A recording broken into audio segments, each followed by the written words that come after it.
when I come to Tallinn specifically, which is kind of, I guess, the connection to Scandinavia that most other players in Europe can find, I do feel like the mixed games are on a level above anywhere else I've played. And that's a testament to Scandinavian players who I believe are very curious about not only Hold'em, but the mechanics of old school card playing, you know, which is fascinating as a concept. So I just think that they understand how to navigate a lot better and make life difficult. Yeah. Look, we got a hand here and probably an all-in. Yeah, you'd think so. I think I'd want to induce here with the tens. We do have a couple of shoves, but I think we do with some of these big stacks to our left want to allow some kind of rejams or aggression with such a strong hold'em. Hold'em. But I mean, she's never folding. No, whatever happens. But again, player dependent. It's like, what's the perception of you? Do we think if you shove, then you got a weak hand, or when you open, you might just put you on very strong hand? So again, you always have to think what your opponent's image of you is. Exactly, and also I was talking to Maureen about the dynamic that a stream table can bring. You need to really assess which types of players are going to tighten up and which types of players are actually going to go for it because they feel like people are going to play a little bit weaker as well. Yeah, that's a good point as well. And who's got the biggest rail? Someone watching and telling you about the hands. We don't want to passing information as well. Throwing shade there on the recent events. You'd be surprised. I actually know some players when you're on the final table, they just don't want to be disturbed or know anything because we just want to be in the zone and play the game. So we don't care about the hands. We just want to be because they trust their intuition and they trust the natural ability that they have to figure things out on the fly. I think that's really important because sometimes you can hear someone had a certain combo in a certain spot and it just completely throws you off. Exactly. Yeah, and then you kind of maybe lose confidence or lose focus. Look at that, you see? Then the 3-bet, she just took the bait. Took the bait.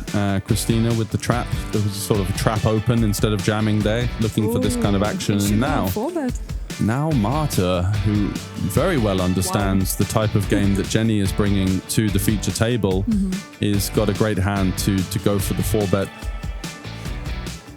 That's so interesting. Yeah, it is. Because she has a very good hand. Yeah, exactly. And she knows that Jenny is capable of having a lot of these offsuit ace-X, which she doesn't mind maneuvering out, of course, because she's behind slightly.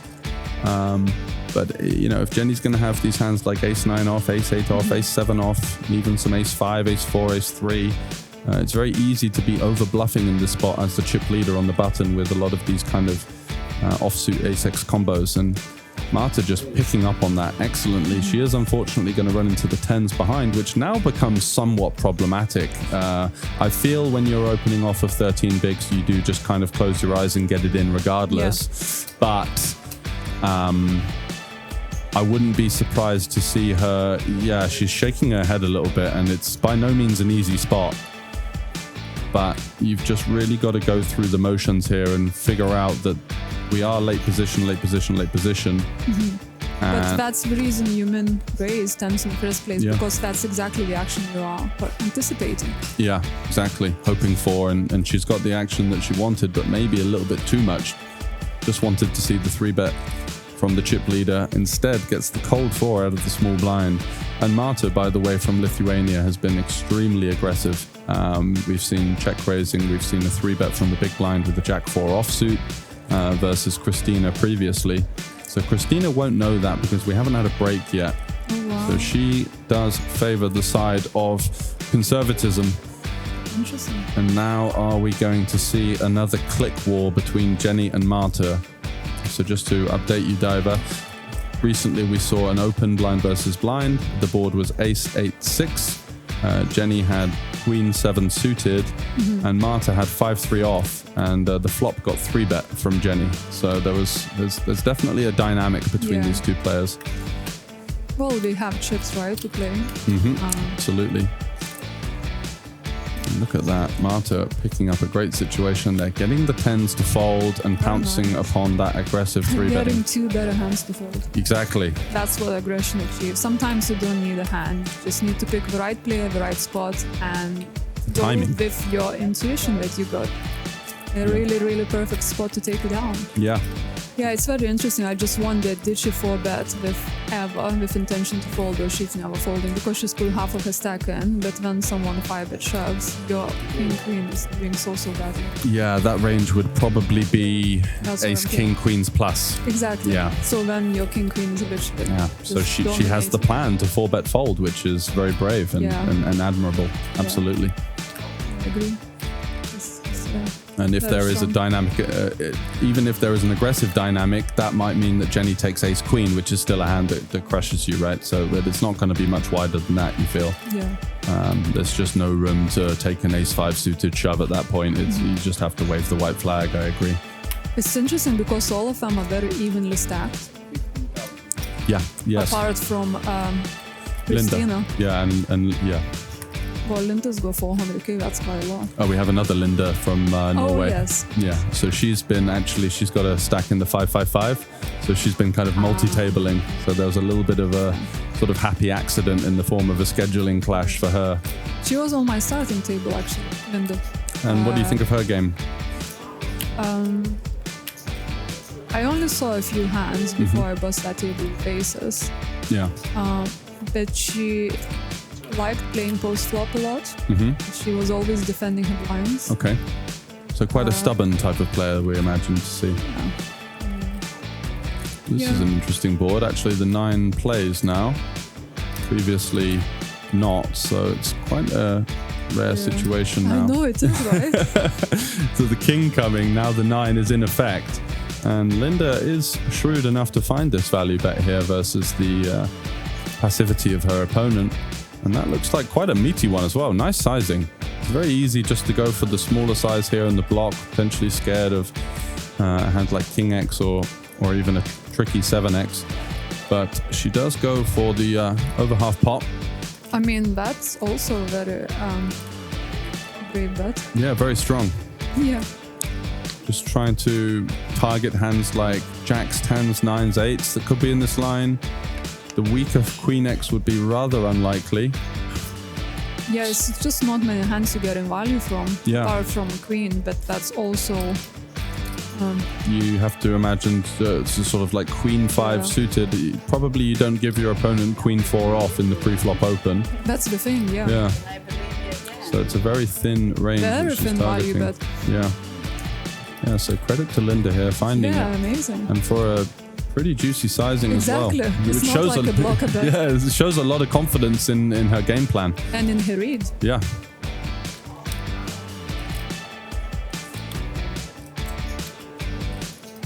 Like you said, it could be just a live tell, like just the fact maybe she displayed something that, doesn't portray a lot of confidence, and that she just like pounced on that and made a bet. Yeah, and the fact that she may feel that her opponent would have potentially considered value betting a hand like ace queen on the turn from time to time. And in this case, she can maybe take out some of those stronger queens and feel like, she's got the best of it. And it looks like she's going to get paid as well. So this could be a real turning point here on the final table, as it looks like Linda is going to jump up to second in chips, and Marta, unfortunately, is going to fall back down into the pack. Yeah, it's a sick one to see when you notice that the 9 kicker is now playing. That's very unlucky, and that's what we call variance, like just being on that side of variance where you're just being outkicked. Yeah, that like annoying card distribution where you have a sort of semi-cooler and there's not really much you can do about it. No, exactly, you can't fold. No.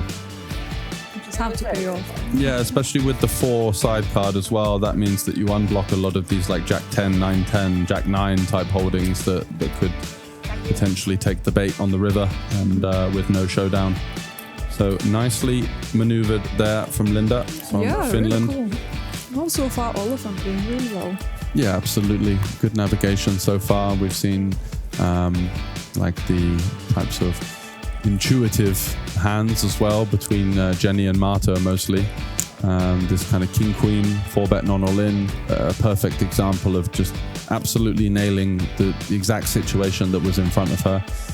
And of course, Jenny on the other hand coming out top with her Queen 7 versus Marta in a blind v blind spot earlier. So many great hands and many great highlights already on the feature table here. Let's see if we can create some more.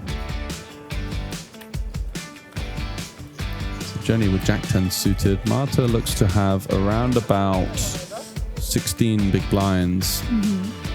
Nice hand. Yeah. 10 suited. I think I would just jam here with the ICM because Marta isn't going to be able to call off hands like King Jack off. So she's playing.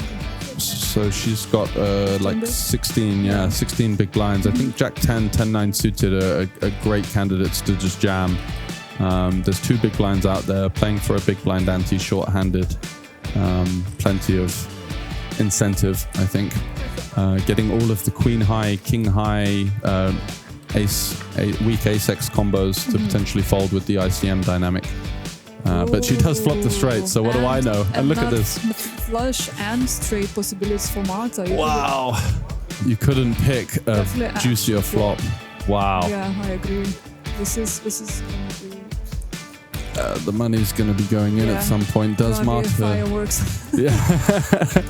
Does Marta raise now, or does she just peel one off in position, getting a good price for extremely small sizing? Wow. Spidey senses working.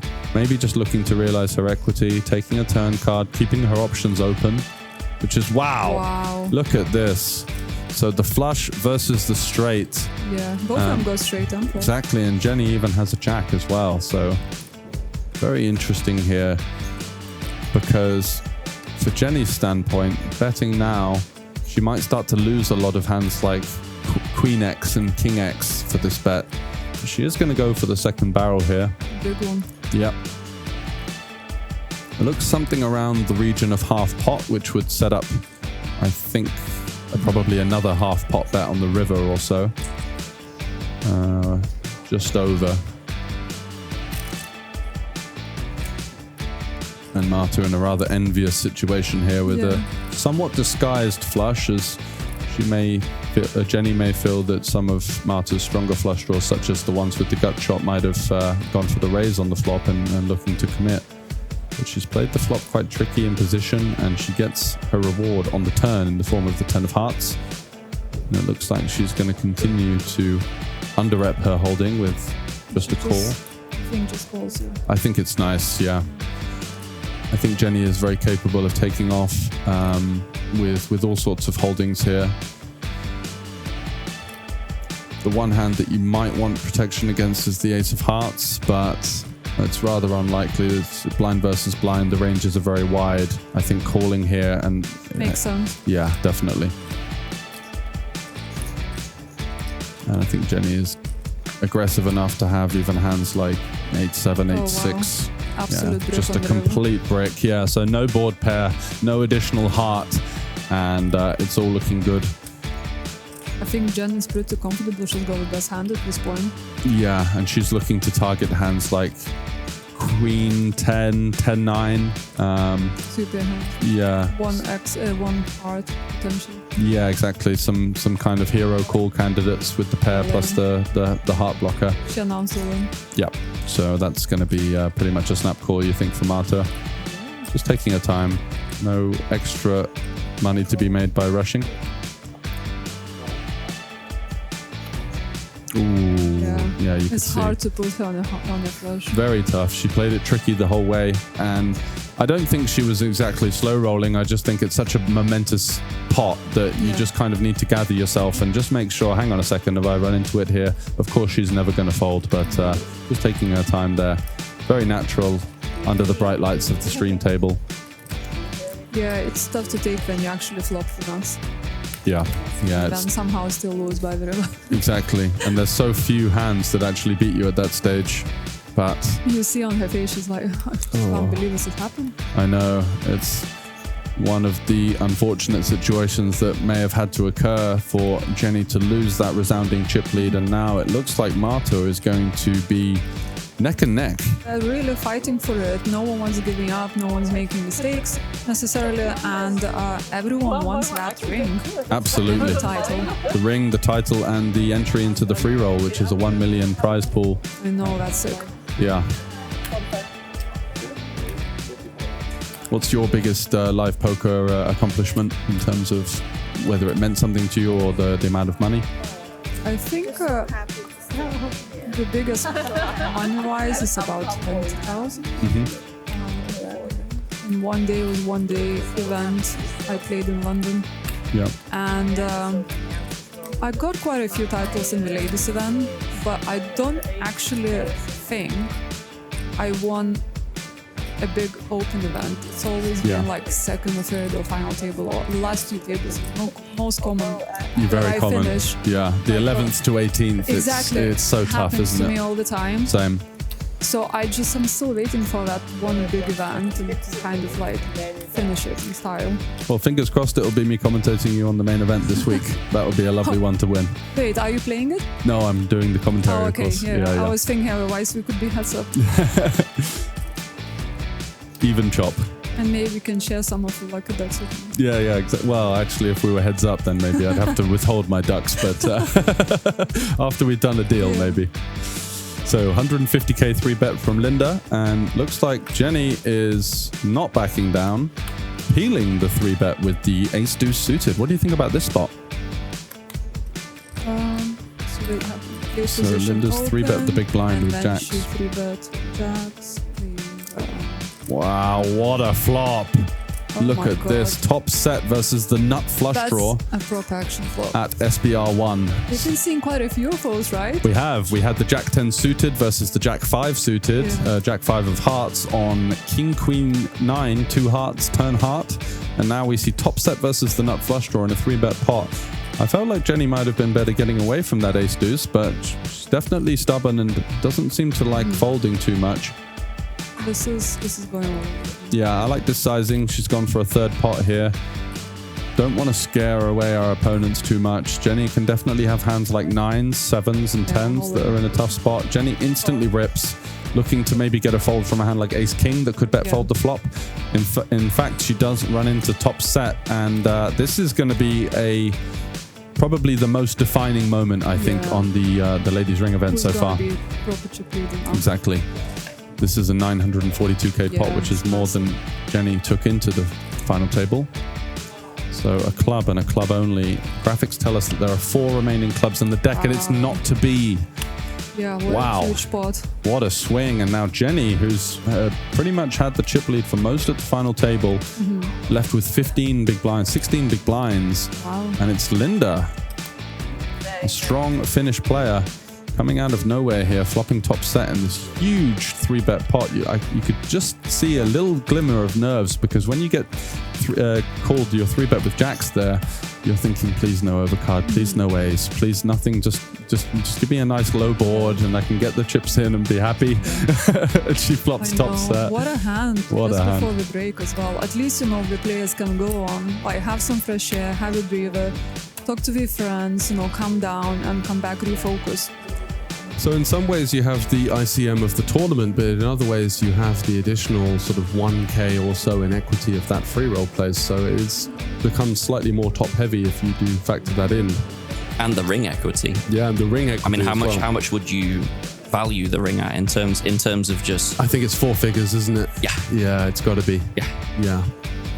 Just the prestige, just being able to wear it to a local game or something, and We're never going to hear of the end of it from Frankie, are we? No. Let's be honest. No. that ring is getting shoved. Oh, wow, she folded King Queen from 6 bigs. Yeah, I'm really surprised at that. I'd be taking that spot for sure. Yeah.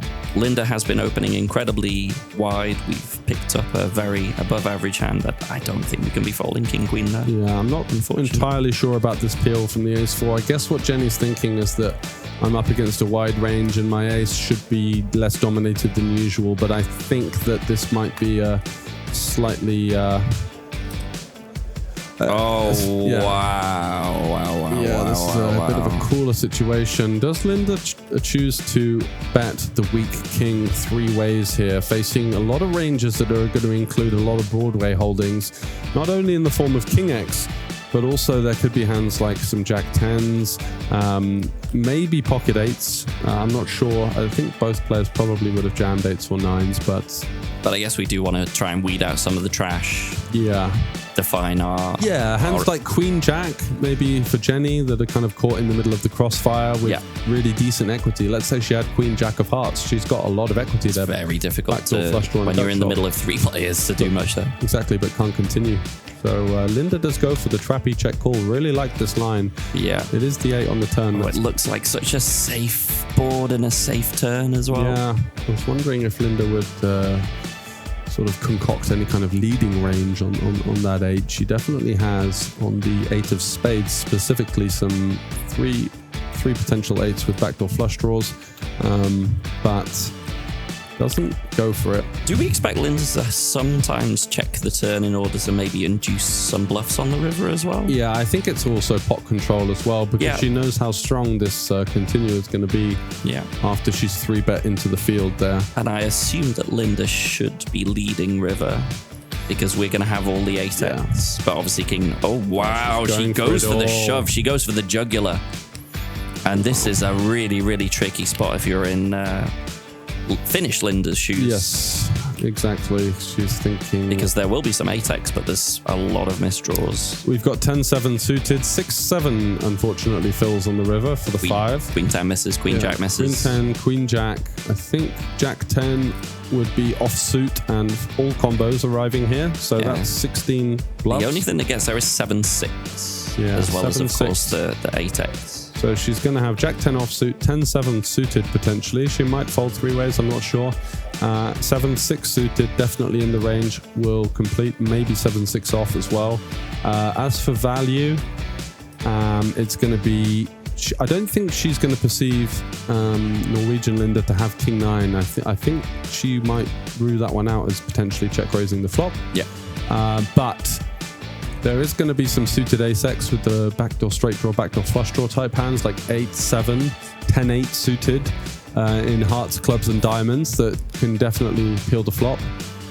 So some 8-X, some straights, and a couple of missed straight draws. Great fold. I think she makes a really solid fold there. Great fold, because I think particularly against the opponent that she's up against. Yeah, it's tough. She's been very aggressive, exactly. So I think she is going to have to give her credit for a lot of those bluffs. Very, very scary board there, my goodness. Yeah, and as you can see, the aggression frequency from Jenny, 43%, has certainly been one of the most aggressive players on the table, and pretty much doing everything she could to surmount a challenge to this ring. She came into the final table with 867,000, and we thought, right, this is going to be a one-woman show.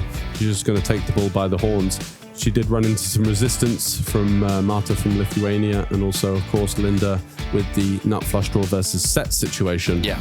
But she's done well to battle herself back. Before you came in to join me here, Scott, she was down to 300k, and now you can see she has 650. Look, and we are about to face potentially a rather large, crucial pot. Yes, Jacks versus the ace-8. Jenny goes for the 3-bet non-all-in. I like this option. We get the opponent to potentially continue with worse hands, and also give the opponent the option to shove all in. Yeah, the rope and has been handed. I think Linda's going to take this spot based on this aggressive dynamic between the two players. I would not be shocked to see a shove from Linda in this one. It's not like we can really 4-bet non-all-in. No, I think it's call or shove mostly. Yeah. She does just find the call, okay. Yeah, I don't mind that. Particularly with this aggressive dynamic, really expected we could see a shove. If she assumes that Jenny has 3-bet folds, which I believe she has in abundance. Okay, awkward flop for Linda, middle pair. Jenny not going to be thrilled about the emergence of the queen, not holding a heart, but Jack's very likely to be following this up with the C-bet here, you feel, for the smaller size. Yeah, I expect sort of quarter pot and call on the flop. Sort of 100k. If you get shoved on, you kind of cross that bridge when you come to it. But, you know, getting hands like King 10 of clubs to fold would be a great win. That's an overcard, a backdoor straight draw, a backdoor flush draw that can't simply defend here. Yeah, Jenny does indeed bet 100k. Really, really impressed with Jenny's game. I think she's been bang on the money in a lot of situations. She's made a couple of loose pre-flop peels, but her aggression frequency and just her sheer gusto has been extremely strong. I think that's what gets you over the line sometimes, right? Sometimes you just need to have that extra gusto. It does if you are a little bit on the passive side. But she's reaching for a raising chips here. Oh, wow. Is this a min click? Yeah, so I'm not entirely sure what the game plan is here. Slightly more than a min click. She goes to 250k. Is she looking to make life easier versus hands like King Jack, Jack 10, potentially hands like Ace King, although She's doing extremely well versus most of those holdings. Yeah, but I think maybe just try to get those to fold out, right? Not allow ace king, ace jack to realize equity gets something. Also, maybe thinking she can have some jack 10 suited combos, try and get those lively hands out of there as well. Very potentially. Yeah, this could be a very, very big encounter. Really, really bold check raise here from Linda. Jenny deep in the tank, staring her opponent down with the fearless face, and she is going to shove all in. Wow, what a find.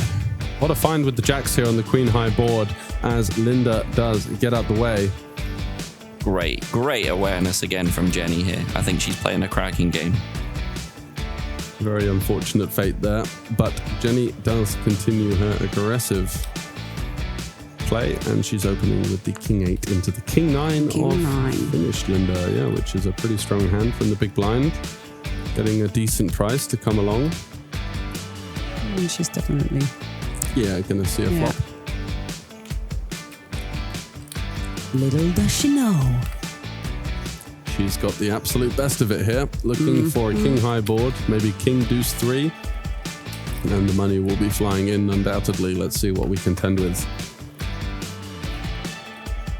So what's the most scandalous hand you've seen so far? Oh, we saw a really aggressive hand earlier between Jenny and Marta. Jenny in the picture now, and Marta, who's from Lithuania, who busted. No, Marta. There was a 3-bet on the flop with Queen 7 versus 5-3 on Ace 8-6. So both of them had absolutely nothing, just raising and raising and raising until one person had to surrender. And that was quite an exceptional sort of psychological hand. You know, it was very much who had the gusto to fire through on the next bet would get it done. And it was Jenny who came out on top in that form. Intriguing. Absolutely. And so Jenny now turning an open-ended straight draw. And Linda here with this awkward king 9, an overcard, a gut shot. It does feel compelled to call the very small sizing from Jenny. And I think one of the reasons that Jenny bets so small is that when she does get a caller, she is going to see quite a weak range of hands continuing that she could maybe pounce upon on the river. So let's see if she's going to do that, because if she checks back this king 8, it's going to be bad news. The flush does get there, but she is going to find the bluff, and this is just classic Jenny. No problem. She's absolutely fearless, and her game plan has been based on aggression and fearlessness, and it's just paid off time and time again. No surprise to see her come into the feature table. She had 870,000 in chips. Oh yeah, the stack chip leader. Yeah, exactly. Yeah, so she had so many chips coming into the final table, and she's obviously with her game plan run into some big hands at points and kind of taken a bit of a hit. But here she is once again, up to 1.1 million. That's going to be the chip lead, and it's now Finnish Linda who is in the danger zone as she is around about the 10 big blind mark pre-flop. Jack 9 though. Definitely making a move. Yeah, could be limping, could be raising. See what she goes for.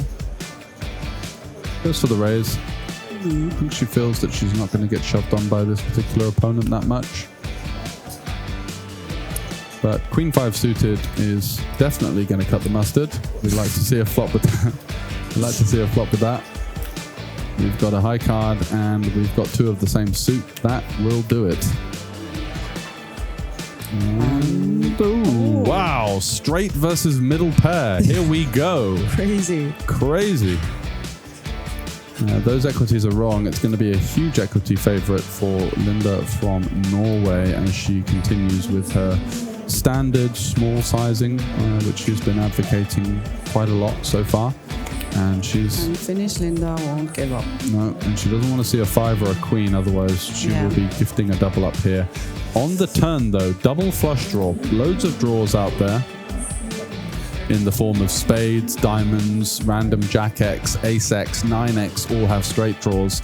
So I don't think we're going to be able to fold to this second bet with just the queen 5, although Linda has been slightly conservative in some of her selections in terms of hand choices so far. So she may feel like she is up against a pretty strong hand here. Lots of hands beat us, but also lots of bluffs available. Very tricky spot in No Limit Hold'em. when you could be dead, but you could also be up against a pure bluff and be doing very well. So it's kind of a situation where we're way ahead or way behind. 170.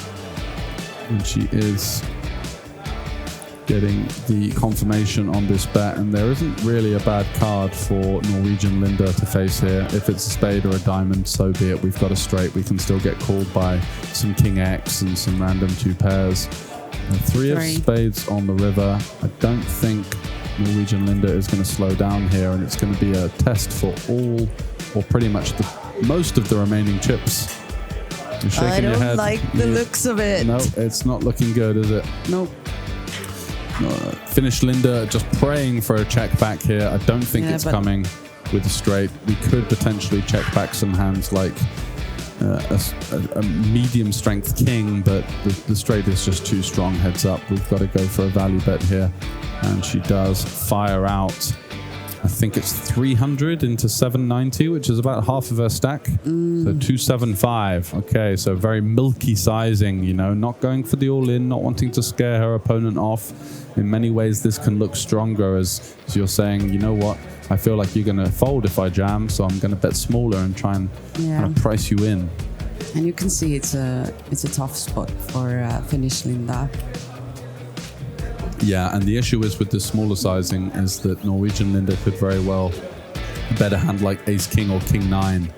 You know, that would be a bit too weak to go all in, but could definitely seek some value from queen or 10x with this smaller sizing. So actually the kind of the worst sizing for Linda to face here. If she faced a jam, it's very polarizing. Your opponent's saying, I've got probably strong 2-pair plus. Oh, it hurts. As I finish that essay of thoughts, we monologue. get the call. Yeah. George's monologue. Yes. George's late night monologues here in Tallinn, but unfortunately Linda from Finland is now going to be in the danger zone with less than 10 big blinds. So King Jack suited. Surely we're racing or jamming. Yeah, I think Finnish Linda is really short now, so just jamming it in, and here we have it. At least it's an all in the call, but it's Linda from Finland. She's ahead, of course, with the ace-2, so might be the big double up for her. Could be. She's faded disaster and managed to be quite lucky in these all-in situations. She's won her previous 4 all-ins, I believe, as the short stack. Is she going to continue that run? In the miss for both. Still ahead, well ahead with the ace-deuce. Oh, there's a jack on the turn. Big change. Now, Linda from Norway. Oh, there we go. We have our winner in the ladies event. WSOPC circuit event in Tallinn. Ladies event. The ring winner is Linda from Norway. What a fantastic duel between the 2 Lindas, and unfortunately one of them had to come out on top, and then this time the ring is heading back to Norway.